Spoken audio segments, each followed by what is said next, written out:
Hey people, I'm Mike Brown from LendEDU, and today we're talking about where you can get graduate student loans.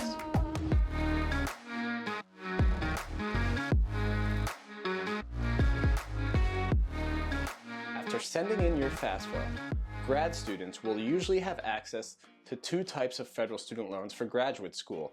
These are direct unsubsidized loans and Grad PLUS loans. The direct unsubsidized loan, which is a type of Stafford loan, has key loan terms that look like this. The current interest rate is 4.30% for graduate or professional students. This is a fixed interest rate and it's pretty low compared to what you will find on the private market. As a graduate student, you can borrow a maximum amount of $20,500 per year in direct unsubsidized loans.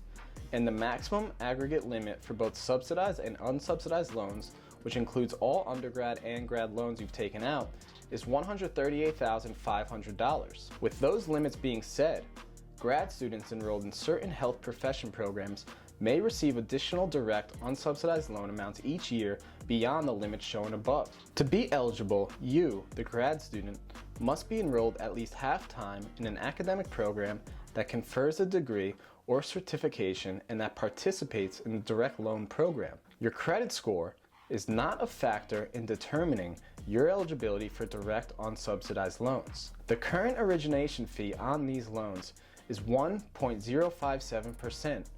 An origination fee is a percentage of your loan amount charged by the lender for the processing of your loan. Now, let's talk about Grad PLUS loans, which is the other type of federal graduate student loan available to grad students. The current interest rate for new Direct PLUS loans is 5.30%. This too is a fixed interest rate and is still quite low compared to your private options. The maximum Grad PLUS loan amount you can borrow equals the cost of attendance at your graduate or professional program minus any other sources of financial aid, such as direct unsubsidized loans, scholarships, and grants. To be eligible as a graduate or professional student, you must be enrolled at least half-time in a program that will lead to a graduate degree, professional degree, or certificate. You also can't have an adverse credit history, or else you won't qualify for Grad PLUS loans.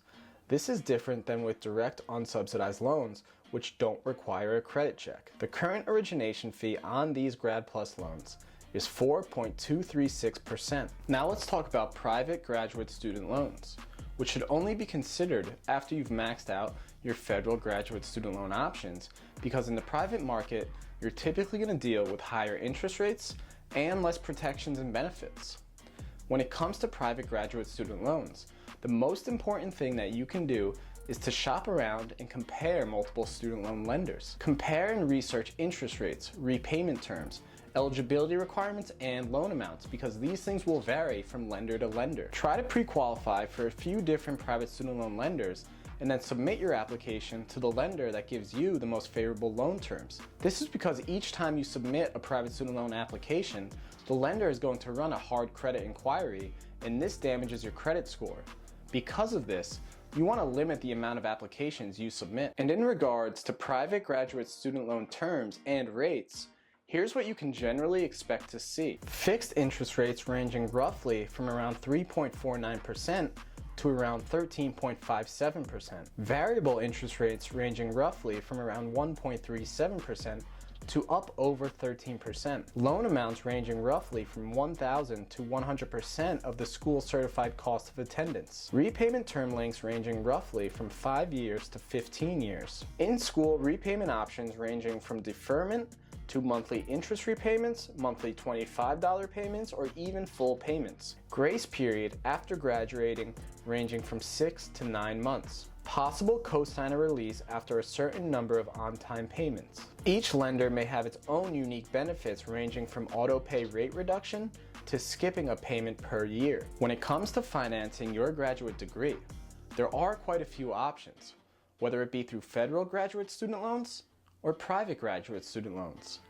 You should first always try to maximize your federal graduate student loan options before turning to private graduate student loans. Use those private student loans to fill any remaining gaps. And if you do have to turn to the private market, remember that the most important thing you can do is to thoroughly research and compare all of your options. And of course, with either, Just understand your obligations for repayment and get a good idea of how long it will take you to repay all student loans. Other than that, best of luck on your graduate school journey. Hit that LendEDU button. Subscribe to the LendEDU YouTube channel. You're not going to regret it. Just do it. I'm Mike Brown from LendEDU. Peace.